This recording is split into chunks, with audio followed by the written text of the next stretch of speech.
السلام علیکم عزیز طلباء و طالبات، میرا نام اشرف علی ہے۔ میں امید کرتا ہوں کہ آپ لوگ ٹھیک ٹھاک ہوں گے۔ بچوں، آج ہم نے باب چہارم اخلاق و آداب سے ایک سبق پڑھنا ہے جس کا نام ہے طہارت و پاکیزگی۔ توجہ کے ساتھ آپ نے اس آڈیو کو سننا ہے۔ اگر کوئی بات سمجھ نہیں آتی تو آپ مجھ سے رابطہ کر سکتے ہیں۔ اس سبق میں 3 عنوانات یا ٹاپکس ہیں، وہ کون سے ہیں وہ میں آپ کو بتا دیتا ہوں، اس وقت آپ کو نظر بھی آ رہے ہوں گے۔ پہلا ہے طہارت و پاکیزگی کا مفہوم، دوسرا ہے طہارت و پاکیزگی کی اہمیت، تیسرا ہے جسم و لباس کی صفائی۔ یہ 3 ٹاپکس ہیں، ان کے تحت آپ کے سبق پڑھایا جائے گا، آپ نے سمجھنے کی کوشش کرنی ہے۔ بچوں، اس وقت طہارت و پاکیزگی کا مفہوم آپ کے سامنے ہے، میں آپ کو سمجھانے کی کوشش کرتا ہوں۔ بچوں، صفائی اور پاکیزگی کے لیے عربی زبان میں لفظ استعمال ہوتا ہے طہارت، اور اس کے معنی ہیں پاک ہونا۔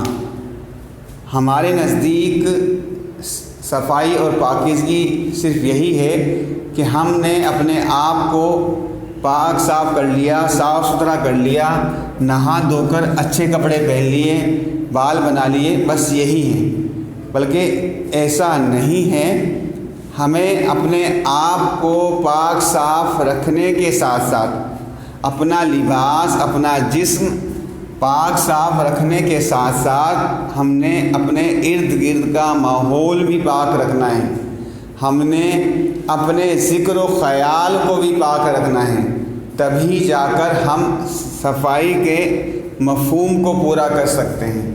کیونکہ صفائی اور پاکیزگی کا جو مفہوم ہے وہ بہت وسیع ہے، اس میں صرف جسم و لباس کی پاکیزگی نہیں آتی، اس میں ذکر و خیال اور ماحول کی پاکیزگی کا بھی بہت عمل دخل ہے۔ میرا آپ سے یہ سوال ہے، تو بتائیے کیا ہم اچھے اور پاک صاف کپڑے پہن کر کسی گندی جگہ پر بیٹھ سکتے ہیں؟ بالکل بھی نہیں بیٹھ سکتے، بالکل بھی نہیں بیٹھیں گے، یہ بات ہر بچہ جانتا ہے۔ تو اس بات سے، اس مثال سے یہ بات ثابت ہوئی کہ ہمیں اپنے آپ کو پاک اور صاف رکھنے کے ساتھ ساتھ اپنے ماحول کو بھی پاک صاف رکھنا ہے۔ اس کی اسلام میں بہت اہمیت ہے۔ ہمارا مذہب اسلام جو ہے صرف عبادت کے وقت صاف ستھرا رہنے کا حکم نہیں دیتا، بلکہ وہ عام حالات میں بھی پاک صاف رہنے کی تلقین کرتا ہے۔ قرآن مجید میں ارشاد ہوتا ہے، ترجمہ میں اس کا پڑھ کے آپ کو بتاتا ہوں کہ بے شک اللہ تعالیٰ توبہ کرنے والوں اور پاک صاف رہنے والوں کو دوست رکھتا ہے۔ اب آپ کو اس آیت سے بات واضح ہو گئی کہ جو حضرات، جو لوگ، جو مسلمان پاک صاف رہتے ہیں ان کو اللہ تعالیٰ کیا کرتا ہے؟ اپنا دوست رکھتا ہے۔ تو ہمیں اپنے آپ کو پاک صاف رکھنا ہے، ٹھیک ہے؟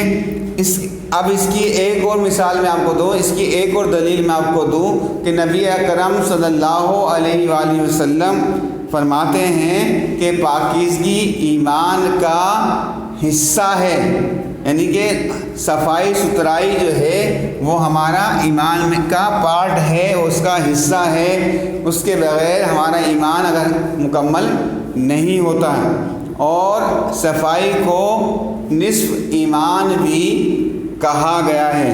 تو اب قرآن مجید کی آیات اور احادیث کے ذریعے یہ بات ثابت ہو گئی کہ ہمیں اپنے آپ کو بھی پاک صاف رکھنا ہے، اپنے جسم و لباس کو بھی، اور ارد گرد کا جو ماحول ہے اس کو بھی پاک صاف رکھنے کی کوشش کرنی ہے۔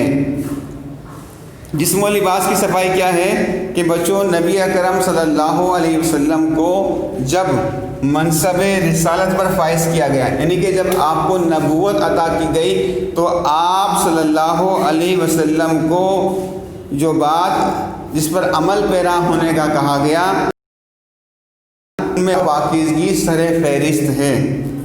چنانچہ ارشاد ہے، اس کا ترجمہ میں پڑھتا ہوں، سورہ مدثر آیت نمبر 4 اور 5 ہے ترجمہ، اور اپنے کپڑوں کو پاک رکھو اور ناپاکی سے دور رہو۔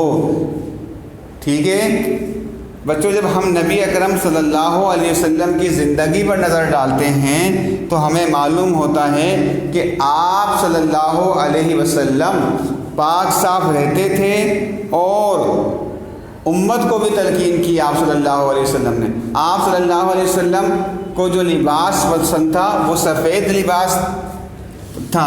آپ صلی اللہ علیہ وسلم نے امت کے لیے فرمایا کہ سفید لباس پہنا کرو، اور اس کے علاوہ لباس کے حوالے سے آپ صلی اللہ علیہ وسلم کی تعلیمات کا خلاصہ ہے کہ جو لباس ہم پہنے وہ صاف ستھرا ہونا چاہیے، اور وہ لباس کسی کو دکھاوے کے لیے نہیں، اپنی شان و شوکت ظاہر کرنے کے لیے نہیں ہونا چاہیے۔ اس لباس کو پہن کر ہمارے اندر اکڑ، غرور، تکبر نہیں آنا چاہیے۔ ٹھیک ہے بچوں، ہمارے نبی اکرم صلی اللہ علیہ وسلم جو ہیں صفائی کا بہت خیال رکھا کرتے تھے، ہر نماز سے پہلے مسواک کیا کرتے تھے، سر اور داڑھی کے بالوں کو کبھی گندا نہیں ہونے دیتے، ناخن تراشتے، اور آپ کا لباس کبھی میلا نہیں ہوتا تھا۔ آپ صلی اللہ علیہ وسلم کا مسواک کے بارے میں ارشاد ہے کہ مسواک منہ کو صاف کرنے والی اور اللہ تعالیٰ کو راضی کرنے والی ہے۔ ایک اور جگہ ارشاد فرماتے ہیں آپ کہ اگر میری امت پر یہ گراں نہ ہوتا، گراں سے مراد بھاری نہ ہوتا، تو میں ہر نماز کے وقت مسواک کرنے کا حکم دیتا۔ ایک دفعہ آپ صلی اللہ علیہ وسلم کے پاس کچھ لوگ آئے، ان کے دانت پیلے ہو رہے تھے، انہوں نے دانت صاف نہیں کیے ہوئے تھے، تو آپ صلی اللہ علیہ وسلم نے ان کو مسواک کرنے کی ہدایت کی۔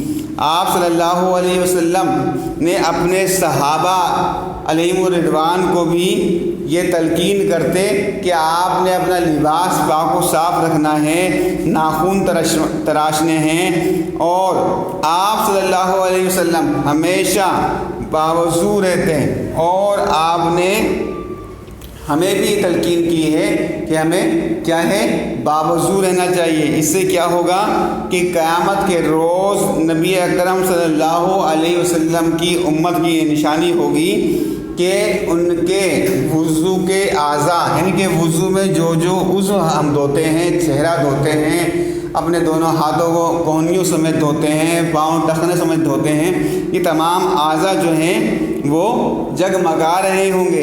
اس جگمگانے کی وجہ سے یہ نشانی ہوگی کہ یہ امت محمدیہ ہے۔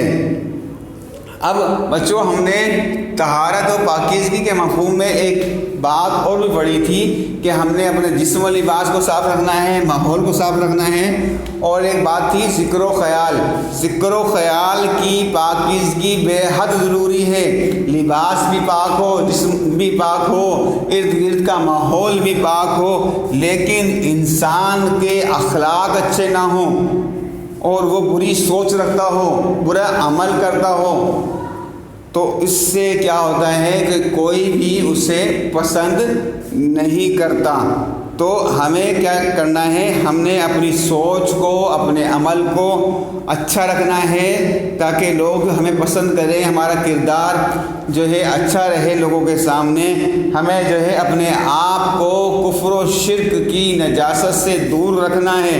اسی طرح پاک صاف رہنے والا جو ہوتا ہے وہ شیطانی وسوسوں یعنی برے خیالات سے دور رہتا ہے، اور اس کی سوچ اچھی ہو جاتی ہے، اور اس کے جو کام ہوتے ہیں وہ بھی نیک لوگوں کی طرح کے ہوتے ہیں۔ تو بچوں، میں امید کرتا ہوں کہ آپ لوگوں کو طہارت و پاکیزگی کے بارے میں معلومات ملی ہوگی، اور آپ سب جو ہیں اپنے آپ کو بھی پاک صاف رکھنے کی کوشش کریں گے، اور ساتھ ساتھ اپنے ماحول کو بھی پاک صاف رکھنے کی کوشش کریں گے۔ انشاءاللہ تعالیٰ آپ سے نیکسٹ کلاس میں ملاقات ہوگی، تب تک کے لیے میں اجازت چاہتا ہوں۔ السلام علیکم ورحمۃ اللہ وبرکاتہ۔